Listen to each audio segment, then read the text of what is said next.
Welcome to rhythm of learning. എന്നത്തെയും പോലെ company board LGSന് വേണ്ടിയിട്ട് ഇന്ന് നമ്മൾ കുറച്ച് കറണ്ട് അഫയേഴ്സ് ക്വസ്റ്റ്യൻസ് ആണ് പഠിക്കാൻ പോകുന്നത്. ക്ലാസ്സിലേക്ക് കടക്കാം കേട്ടോ. ഫസ്റ്റ് ക്വസ്റ്റ്യൻ ഇതാണ്. അതായത് DNA നമുക്ക് എല്ലാവർക്കും അറിയാവുന്നതാണ്. DNA പൂർണ്ണ രൂപമൊക്കെ നമ്മളോട് പരീക്ഷയ്ക്ക് പലപ്പോഴും ചോദിച്ചു കണ്ടിട്ടുണ്ട് അല്ലെ. അപ്പൊ ഈ DNA ഇരട്ട പിരിയൻ ഘടന അത് കണ്ടെത്തിയത് ഒരു വളരെ പ്രശസ്തനായിട്ടുള്ള ഒരു ശാസ്ത്രജ്ഞനാണ്. അദ്ദേഹത്തെ ഹ്യൂമൻ ജീനോമിന്റെ പിതാവ് എന്ന് വിളിക്കുന്നു. ആരാണ്? ഹ്യൂമൻ ജീനോമിന്റെ പിതാവ്. അപ്പൊ ഹ്യൂമൻ ജീനോമിന്റെ പിതാവ് എന്ന് വിളിക്കുന്ന DNA ഇരട്ട പിരിയൻ ഘടന കണ്ടെത്തിയ ശാസ്ത്രജ്ഞൻ ഈ അടുത്തിടെ അന്തരിച്ചു. അപ്പൊ അദ്ദേഹത്തിന്റെ പേരെന്ത് എന്നാണ് നമ്മളോട് ചോദിക്കുക. അദ്ദേഹത്തിന്റെ പേര് ജെയിംസ് വാട്സൺ എന്നാണ്. എന്താണ്? James Watson. അപ്പൊ ചോദിക്കാം, എന്താണ് ഇങ്ങനെ ചോദിക്കാം, DNA ഇരട്ട പിരിയൻ ഘടന കണ്ടെത്തിയത് ആരാന്ന് ചോദിക്കാം, അല്ലെങ്കിൽ ഹ്യൂമൻ ജീനോമിന്റെ പിതാവ് ആരാന്ന് ചോദിക്കാം, അല്ലെങ്കിൽ ഈ ജെയിംസ് വാട്സന്റെ ആത്മകഥയുടെ പേര് ചോദിക്കാം. എന്താ അറിയോ നിങ്ങൾക്ക്? ഡബിൾ ഹെലിക്സ് എന്നാണ് അദ്ദേഹത്തിന്റെ ആത്മകഥയുടെ പേര്. എന്താണ്? Double helix. അപ്പൊ ഡബിൾ ഹെലിക്സ് ട്ടോ. അദ്ദേഹത്തിന്റെ ആത്മകഥ എന്താണ്? ഡബിൾ ഹെലിക്സ് ആണ്. അപ്പൊ ക്ലിയർ ആയോ മക്കളെ നിങ്ങൾക്ക്? ഫസ്റ്റ് ക്വസ്റ്റ്യൻ, DNA യുടെ ഇരട്ട പിരിയൻ ഘടന. DNA ഇരട്ട പിരിയൻ ഘടന, അതാണ് ഡബിൾ ഹെലിക്സ് എന്നറിയപ്പെടുന്നത്. DNA ഇരട്ട പിരിയൻ ഘടനയാണ് നമ്മൾ ഇങ്ങനെ ഇങ്ങനെ പോയിട്ട് അല്ലെ, ഇങ്ങനെ ഇങ്ങനെ ഇങ്ങനെ പോയിട്ട് നമ്മൾ പഠിക്കുന്നുണ്ട്. DNA നമ്മൾ സ്കൂളിലൊക്കെ ഇങ്ങനെ വരച്ച് പഠിക്കുന്നുണ്ട്. ഈ രീതിയിലാണ് DNA പോണത് അല്ലെ. അപ്പൊ ഈ DNA ഇരട്ട പിരിയൻ ഘടന കണ്ടെത്തിയ വ്യക്തിയാണ് ആര്? നമ്മുടെ എന്താ പറയാ, ജെയിംസ് വാട്സൺ. അദ്ദേഹത്തിന്റെ ഈ ആത്മകഥ ഡബിൾ ഹെലിക്സ് എന്നാണ്. ഹ്യൂമൻ ജീനോമിന്റെ പിതാവാണ് അദ്ദേഹം. ക്ലിയർ ആയില്ലേ മക്കളെ നിങ്ങൾക്ക്? ഇനി അടുത്തത്, മനുഷ്യാവകാശ ധ്വംസനങ്ങളിലൂടെ കുപ്രസിദ്ധി നേടിയ അന്തരിച്ച ഇന്തോനേഷ്യൻ മുൻ പ്രസിഡന്റ് സുഹാർത്തയ്ക്ക് ആ രാജ്യം അടുത്തിടെ നൽകിയ ബഹുമതി എന്താണ്? അപ്പോ എന്താണ്? ഇന്തോനേഷ്യൻ പ്രസിഡന്റ് ആരാണ്? അദ്ദേഹത്തിന്റെ പേര് സുഹാർത്ത. ഇന്തോനേഷ്യൻ പ്രസിഡന്റായ സുഹാർത്തയ്ക്ക് ആ രാജ്യം അടുത്തിടെ നൽകിയ ബഹുമതി ദേശീയ നായകൻ. എന്താണ് അദ്ദേഹത്തിന് നൽകിയത്? ദേശീയ നായകൻ. അപ്പൊ ദേശീയ നായകൻ എന്ന പദവി നേടിയ ഇന്തോനേഷ്യൻ പ്രസിഡന്റ് ആരാണ്? സുഹാർത്തയാണ്. മനുഷ്യാവകാശ ധ്വംസനങ്ങളിലൂടെ കുപ്രസിദ്ധി നേടിയ അന്തരിച്ച ഇന്തോനേഷ്യൻ മുൻ പ്രസിഡന്റ് സുഹാർത്തയ്ക്ക്, ആർക്കാണ്? സുഹാർത്തയ്ക്ക് ആ രാജ്യം അടുത്തിടെ നൽകിയ ബഹുമതി ഏതാണ്? ദേശീയ നായകൻ ബഹുമതിയാണ്. ക്ലിയർ ആയില്ലേ? ഇനി 2025 ഒരു പുരസ്കാരത്തെ കുറിച്ചാ പഠിക്കണേ. ഡെയ്റ്റൺ സാഹിത്യ സമാധാന സമ്മാനം. എന്താണ് 2025 ഡെയ്റ്റൺ ട്ടോ. 2025 ഡെയ്റ്റൺ സാഹിത്യ സമാധാന സമ്മാനം. 2025 ഡെയ്റ്റൺ സാഹിത്യ സമാധാന സമ്മാനം ആരാണ് നേടിയത്? സൽമാൻ റുഷ്ദി. എന്താ ആരാ നേടിയത്?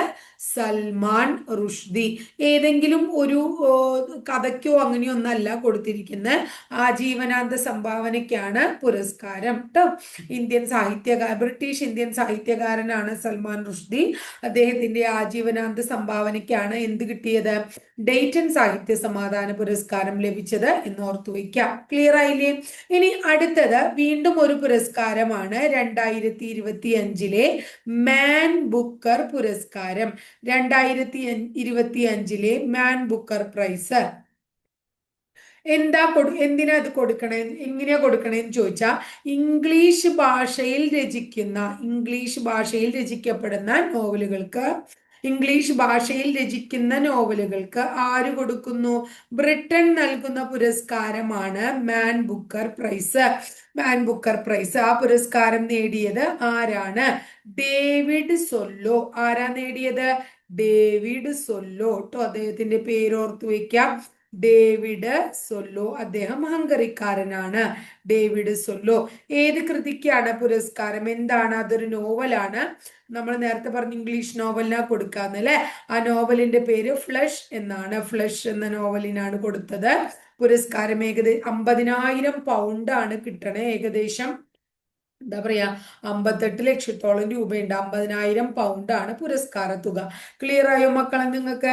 അപ്പൊ എന്തൊക്കെ ചോദ്യങ്ങളാ പഠിച്ചേ? DNA അല്ലെ, നമ്മൾ DNA ഇരട്ട പിരിയൻ ഘടന അഥവാ ഡബിൾ ഹെലിക്സ് കണ്ടെത്തിയതിലൂടെ ശ്രദ്ധേയനായ ഹ്യൂമൻ ജീനോമിന്റെ പിതാവ് എന്നറിയപ്പെടുന്ന ശാസ്ത്രജ്ഞൻ അടുത്തിടെ അന്തരിച്ചു.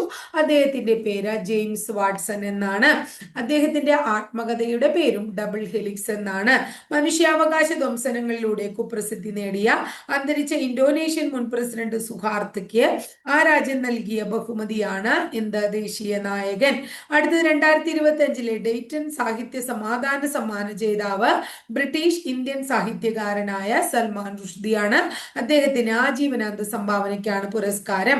ഇംഗ്ലീഷ് ഭാഷയിൽ രചിക്കപ്പെടുന്ന നോവലുകൾക്ക് ബ്രിട്ടൻ നൽകുന്ന മാൻ ബുക്കർ പുരസ്കാരം 2025 നേടിയത് ഡേവിഡ് സൊല്ലോ, ഹംഗറിക്കാരനാണ്. ഫ്ലഷ് എന്ന നോവലിനാണ് പുരസ്കാരം.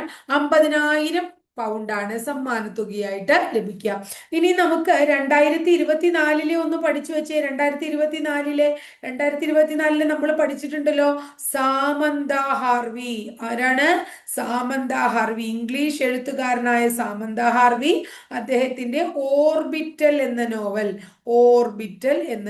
അപ്പൊ ഇംഗ്ലീഷ് എഴുത്തുകാരനായ സാമന്ത ഹാർവിക്ക് ഓർബിറ്റൽ എന്ന നോവലിനാണ് 2024 ഈ പുരസ്കാരം കിട്ടിയത് എന്നും കൂടി ഓർത്തു വയ്ക്കാം. ഇത്രയും കാര്യം ക്ലിയർ ആയില്ലേ മക്കളെ? ഇനി അടുത്തത് നമ്മുടെ മാലിദ്വീപില്. എവിടെയാണ്?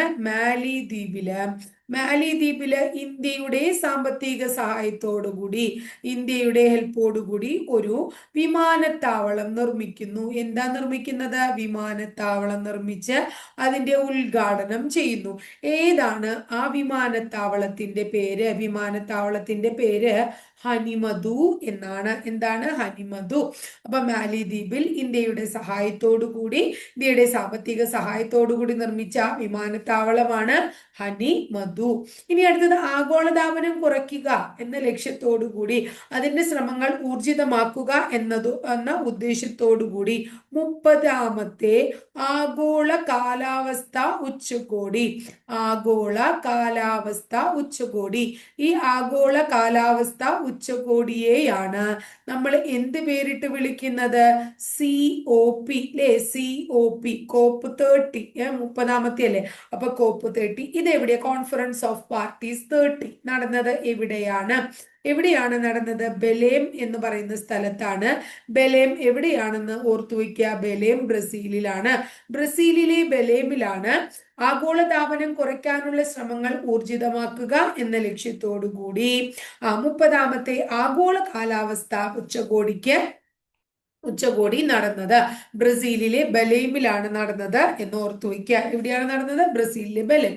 ഇനി അടുത്തത് പ്രതിരോധ പഠനം. എന്താണ്? പ്രതിരോധ പഠന ഗവേഷണ രംഗത്ത് പ്രതിരോധത്തെ കുറിച്ച് പഠിക്കുക, ഗവേഷണങ്ങൾ നടത്തുക, അതിനുവേണ്ടി പ്രവർത്തിക്കുന്നവർക്കായി ഒരു പുരസ്കാരം കൊടുക്കേണ്ട. ആ പുരസ്കാരത്തിന്റെ പേര് ഭാരത ശക്തി പുരസ്കാരം എന്നാണ്. അപ്പോ അതിന് ആ പുരസ്കാരം നേടിയ മലയാളി ആരാ നേടിയത്? വാപ്പാല ബാലചന്ദ്രൻ ഒറ്റപ്പാലംകാരനാണ്. ഈ വാപ്പാല ബാലചന്ദ്രൻ ആരാന്നറിയോ നിങ്ങൾക്ക്? റിസർച്ച് ആൻഡ് അനാലിസിസ് വിങ്, റോ അറിയാം അല്ലെ നിങ്ങൾക്ക്? അദ്ദേഹം റോയുടെ മുൻ സ്പെഷ്യൽ സെക്രട്ടറി ഒക്കെ ആയിരുന്നു. ക്ലിയർ ആയില്ലേ? അപ്പൊ എന്താ ചോദ്യം? പ്രതിരോധ പഠന ഗവേഷണ രംഗത്ത് പ്രവർത്തിക്കുന്നവർക്ക് ഭാരത ശക്തി ഏർപ്പെടുത്തിയ പ്രതിരോധ രംഗത്തെ മികവിനുള്ള ആജീവനാന്ത പുരസ്കാരം, ഭാരത ശക്തിയുടെ പുരസ്കാരമാണ്. ആജീവനാന്ത പുരസ്കാരം ലഭിച്ചത് ആർക്കാണ്? വാപ്പാല ബാലചന്ദ്രനാണ്. അപ്പൊ പ്രതിരോധ പഠന ഗവേഷണ രംഗത്ത് പ്രവർത്തിക്കുന്നവർക്കായി ഭാരത ശക്തി ഏർപ്പെടുത്തിയ പ്രതിരോധ രംഗത്തെ മികവിനുള്ള ആജീവനാന്ത പുരസ്കാരം ലഭിച്ചത് അദ്ദേഹം ഒരു IPS ഉദ്യോഗസ്ഥനാണ്. അതുപോലെ റോ റിസർച്ച് ആൻഡ് അനാലിസിസ് വിങ്ങിന്റെ മുൻ സ്പെഷ്യൽ സെക്രട്ടറി ഒക്കെയാണ്. അദ്ദേഹത്തിന്റെ പേര് വാപ്പാല ബാലചന്ദ്രൻ എന്നാണ്. എന്താണ്? വാപ്പാല ബാലചന്ദ്രൻ ട്ടോ. ഇനി അടുത്തത് US ചരിത്രത്തിലെ യുഎസിന്റെ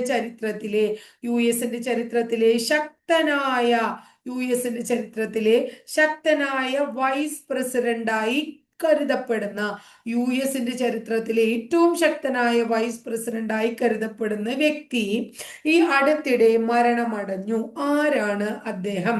എന്താണ് അദ്ദേഹത്തിന്റെ പേര്? ഡിക് ഡിക്ക് ചെനി. എന്താണ് അദ്ദേഹത്തിന്റെ പേര്? ഡിക്ക് ചെനി. അപ്പോ US ചരിത്രത്തിലെ ഏറ്റവും ശക്തനായ വൈസ് പ്രസിഡന്റായി വിലയിരുത്തപ്പെടുന്ന വ്യക്തി ഈ അടുത്തിടെ അന്തരിച്ചു. അദ്ദേഹത്തിന്റെ പേരെന്താണ്? ഡിക്ക് ചെനി എന്നാണ്. ആരാണ്? ഡിക്ക് ചെനി എന്നാണ്. ഇനി അടുത്തത് മഹാരാഷ്ട്രയിലെ ഒരു സ്ഥലത്തിന് പുതിയ പേര് വന്നു. മഹാരാഷ്ട്രയിലെ ഇസ്ലാംപൂർ നഗരം. മഹാരാഷ്ട്രയിലെ ഇസ്ലാംപൂർ എന്ന് പറയുന്ന നഗരത്തിന്റെ പുതിയ പേര് എന്താണ്? ഈശ്വർപൂർ എന്നാണ്. ഈശ്വർപൂർ. മഹാരാഷ്ട്രയിലെ ഇസ്ലാംപൂർ നഗരത്തിന്റെ പുതിയ പേരെന്താണ്? ഈശ്വർപൂർ എന്നാണ്. മഹാരാഷ്ട്രയിലെ ഇസ്ലാംപൂർ നഗരത്തിന്റെ പുതിയ പേരെന്താണ്? ഈശ്വർപൂർ എന്നാണ്. ഇത്രയും കാര്യം ക്ലിയർ ആയില്ലേ? ഇപ്പൊ എന്തൊക്കെയാ നമ്മൾ പറഞ്ഞ? മാലിദ്വീപില് അല്ലെ ഇന്ത്യയുടെ സാമ്പത്തിക സഹായത്തോടു കൂടി ഒരു വിമാനത്താവളം നിർമ്മിച്ചു. ഹനിമധു എന്നാണ്. 30ാമത്തെ ആഗോള കാലാവസ്ഥാ വ്യതിയാന ഉച്ചകോടി COP30 ബ്രസീലിലെ ബെലേമിൽ നടന്നു. പ്രതിരോധ ഗവേഷണ രംഗത്ത്, പ്രതിരോധ പഠന ഗവേഷണ രംഗത്ത് പ്രവർത്തിക്കുന്നവർക്ക് ഭാരത ശക്തി ഏർപ്പെടുത്തിയ പ്രതിരോധ രംഗത്തെ മികവിനുള്ള ആജീവനാന്ത പുരസ്കാരം ലഭിച്ചത് മലയാളിയായ വാപ്പാല ബാലചന്ദ്രനാണ്. ഒറ്റപ്പാലം സ്വദേശിയാണ്. റോയിയുടെ മുൻ സ്പെഷ്യൽ സെക്രട്ടറിയും മുൻ IPS ഉദ്യോഗസ്ഥനൊക്കെയാണ് അദ്ദേഹം. ഓർക്കാം, US ചരിത്രത്തിലെ പ്രശസ്തനായിട്ടുള്ള ശക്തനായിട്ടുള്ള വൈസ് പ്രസിഡന്റ് ഈ അടുത്തിടെ അന്തരിച്ചു. അദ്ദേഹത്തിന്റെ പേര് ഡിക്ക് ചെനി എന്നാണ്. മഹാരാഷ്ട്രയിലെ ഇസ്ലാംപൂരിന്റെ പുതിയ പേര് ഈശ്വർപൂർ എന്നാണ്. അടുത്ത ചോദ്യം ഇതാണ്. അതായത് 2025 വേറൊരു പുരസ്കാരത്തെ കുറിച്ചാ പഠിക്കണേ. 2025 ഡെബോറ. എന്താ പുരസ്കാരത്തിന്റെ പേര്? ഡെബോറ റോജേഴ്സ് പുരസ്കാരം. 2025 ഡെബോറ റോജേഴ്സ് പുരസ്കാരം. ഡെബോറ റോജേഴ്സ് പുരസ്കാരം. ഡെബോറ റോജേഴ്സ് പുരസ്കാരം നേടിയത് ഒരു മലയാളിയാണ്. ആരാണ്? ശരണ്യമൂർത്തി. ആരാണ്? ശരണ്യമൂർത്തി. 2025 ഡെബോറ റോജേഴ്സ് പുരസ്കാരം നേടിയത് ആരാണ്? ശരണ്യമൂർത്തി. ഇപ്പൊ ഇതിന്റെ പ്രത്യേകത എന്താ വെച്ചിട്ടുണ്ടെങ്കിൽ, പുസ്തകം പൂർത്തിയാക്കാൻ, അതായത് തങ്ങളുടെ ആദ്യത്തെ പുസ്തകം പൂർത്തിയാക്കാൻ ആഗ്രഹിക്കുന്ന ആൾക്കാർക്ക് അവർക്ക് സാമ്പത്തിക പിന്തുണ നൽകുക, അതായത് ആ പുസ്തകം പ്രസിദ്ധീകരിക്കാനൊക്കെ സാമ്പത്തിക പിന്തുണ നൽകുക എന്ന ലക്ഷ്യത്തോടു കൂടി ആയിട്ടുള്ള പുരസ്കാരമാണ് ഡെബോറ റോജേഴ്സ് പുരസ്കാരം എന്ന് പറയുന്നത്. ഇവരുടെ രാത്രി എന്ന് പറയുന്ന പ്രസിദ്ധീകരിക്കാത്ത നോവലിനാണ് പുരസ്കാരം ലഭിച്ചത്. എത്ര രൂപയാണ് പുരസ്കാരം? 10,000 പൗണ്ടാണ് പുരസ്കാരം. എത്ര രൂപയാണ്? 10,000 പൗണ്ടാണ് പുരസ്കാര തുക. ക്ലിയർ ആയോ മക്കളെ? ശബ്ദം കേൾക്കുന്നുണ്ടാവുമല്ലോ അല്ലെ? ടീച്ചർക്ക് ഇത്തിരി പനിയും ചുമയൊക്കെ ഉണ്ട്, അതുകൊണ്ടാണ് അത്രയ്ക്ക് അങ്ങോട്ട് സ്ട്രോങ് ആയിട്ട് നമുക്ക് പറയാൻ പറ്റാത്തത്. 2025 ഡെബോറ റോജേഴ്സ് പുരസ്കാരം നേടിയത് ആരാണെന്നാ പറഞ്ഞത്? നമ്മളെ മലയാളിയാണ്, ശരണ്യമൂർത്തിയാണ്. അവരുടെ പ്രസിദ്ധീകരിക്കാത്ത രാത്രി എന്ന നോവലിനാണ് കിട്ടിയത്. 10,000 പൗണ്ട് സമ്മാനത്തുകയുണ്ട്. ഈ ഡെബോറ റോജേഴ്സ് പുരസ്കാരത്തിന്റെ പ്രത്യേകത മനസ്സിലാക്കി വെച്ചോളൂ കേട്ടോ. അതായത് ആദ്യ പുസ്തകം പൂർത്തിയാക്കാൻ ആഗ്രഹിക്കുന്ന എഴുത്തുകാർക്ക് സാമ്പത്തിക പിന്തുണ നൽകുക എന്ന ലക്ഷ്യത്തോട് കൂടിയിട്ട് ഏർപ്പെടുത്തിയ പുരസ്കാരമാണ് ഏത്? ഡെബോറ റോജേഴ്സ് പുരസ്കാരം എന്ന് പറയുന്നത് കേട്ടോ. ഇനി ഇന്ത്യൻ ഹോക്കിയുടെ എത്രാമത്തെ വാർഷികമാണെന്ന്? ഇന്ത്യൻ ഹോക്കിയുടെ എത്രാമത്തെ വാർഷികമാണ്? 2025 നവംബർ 7 ആഘോഷിച്ചത്. 2025 നവംബർ 7 ഇന്ത്യൻ ഹോക്കിയുടെ 100ാം വാർഷികമാണ്. അതായത് 2025 നവംബർ 7 ഇന്ത്യൻ ഹോക്കിയുടെ 100ാം വാർഷികം എന്ന് പറയാൻ കാരണം 1925 നവംബർ 7 മധ്യപ്രദേശിലെ ഗ്വാളിയോർ എന്ന് പറയുന്ന സ്ഥലത്താണ് ഇന്ത്യൻ ഹോക്കി ഫെഡറേഷൻ സ്ഥാപിതമായത്. അപ്പൊ ഇന്ത്യൻ ഹോക്കി ഫെഡറേഷൻ സ്ഥാപിതമായത് 1925 നവംബർ 7 എവിടെയാണെന്ന് നമ്മൾ മനസ്സിലാക്കേണ്ടത്? മധ്യപ്രദേശിലെ ഗ്വാളിയോറിലാണെന്ന് മനസ്സിലാക്കുക. ഈ ഹോക്കിയെ കുറിച്ച് പറയുമ്പോൾ ഇന്ത്യക്ക് എന്താണ് 8 ഒളിമ്പിക്സ് സ്വർണം കിട്ടിയിട്ടുണ്ട്. 8 ഒളിമ്പിക്സിൽ സ്വർണം കിട്ടിയിട്ടുണ്ട് കേട്ടോ. ഒളിമ്പിക്സ് ഗോൾഡ്, ഹോക്കിക്ക് 8 ഒളിമ്പിക്സ് ഗോൾഡ് കിട്ടിയിട്ടുണ്ട്. ഇനി അടുത്തത് എന്താണ്? ഒരു വേൾഡ് കപ്പ് കിട്ടിയിട്ടുണ്ട്. ഹോക്കിയിൽ ഒരു വേൾഡ് കപ്പ് കിട്ടിയിട്ടുണ്ട്. ഇനി കഴിഞ്ഞ 2 ഒളിമ്പിക്സിലും വെങ്കലം. ഈ കഴിഞ്ഞ 2 ഒളിമ്പിക്സിലും എന്ത് കിട്ടിയിട്ടുണ്ട്? വെങ്കലം കിട്ടിയിട്ടുണ്ട്. അപ്പൊ 8 ഒളിമ്പിക്സിൽ ഗോൾഡ്, ഒരു വേൾഡ് കപ്പ്, 2 ഒളിമ്പിക്സിൽ വെങ്കലം. ഇതൊക്കെ ഹോക്കി വഴി ഇന്ത്യക്ക് നേടി കിട്ടിയ എന്താ പറയാ, അത്രയും മാത്രം പുരസ്കാരങ്ങളാണ് നമ്മൾ മനസ്സിലാക്കുക. 1925 നവംബർ 7 മധ്യപ്രദേശിലെ ഗ്വാളിയോറിൽ ഇന്ത്യൻ ഹോക്കി ഫെഡറേഷൻ രൂപീകൃതമായി. അതിന്റെ 100ാമത്തെ വാർഷികം 2025 നവംബർ 7 നമ്മൾ ആഘോഷിച്ചു. ക്ലിയർ ആയില്ലേ മക്കളെ നിങ്ങൾക്ക്? ഇനി അടുത്ത ചോദ്യം ഒന്ന് പഠിച്ചു വെച്ചേ. അതായത് ഇസ്രായേൽ അറബ് ബന്ധം സാധാരണ നിലയിലാക്കാൻ ഇസ്രായേൽ അറബ് ബന്ധം ഇസ്രായേൽ അറബ് ബന്ധം സാധാരണ നിലയിലാക്കാൻ 2020 US പ്രസിഡന്റ് ഡൊണാൾഡ് ട്രംപിന്റെ ആദ്യ സർക്കാർ ഇടപെട്ട് രൂപം കൊടുത്ത ഒരു ഉടമ്പടിയാണ് അബ്രഹാം ഉടമ്പടി. എന്താണ്? അബ്രഹാം ഉടമ്പടി. ആ അബ്രഹാം ഉടമ്പടിയിൽ ഏറ്റവും ഒടുവിൽ അംഗമായത് ആരാണ്? കസാക്കിസ്ഥാൻ. ക്ലിയർ ആയോ മക്കളെ നിങ്ങൾക്ക്? അതായത് എബ്രഹാം എക്കോർഡ്സ് എന്ന് പറയും. അതിന് എബ്രഹാം ഉടമ്പടിയെ എന്താ പറയാ, ഇങ്ങനെയും കാണാം. അതായത് എബ്രഹാം എക്കോർഡ്സ്. ക്ലിയർ ആയോ? എബ്രഹാം എക്കോർഡ്സ്. അപ്പൊ മനസ്സിലാക്കിയേ, ഇസ്രായേൽ അറബ് ബന്ധം സാധാരണ നിലയിലാക്കാൻ 2020 US പ്രസിഡന്റ് ഡൊണാൾഡ് ട്രംപിന്റെ ആദ്യ സർക്കാർ ഇടപെട്ട് രൂപം കൊടുത്ത അബ്രഹാം ഉടമ്പടിയിൽ ഏറ്റവും ഒടുവിൽ അംഗമായത് ആരാണ്? കസാക്കിസ്ഥാനാണ്. ക്ലിയർ ആയില്ലേ? ഇനി അടുത്തത് ന്യൂയോർക്ക് നഗരത്തിന്റെ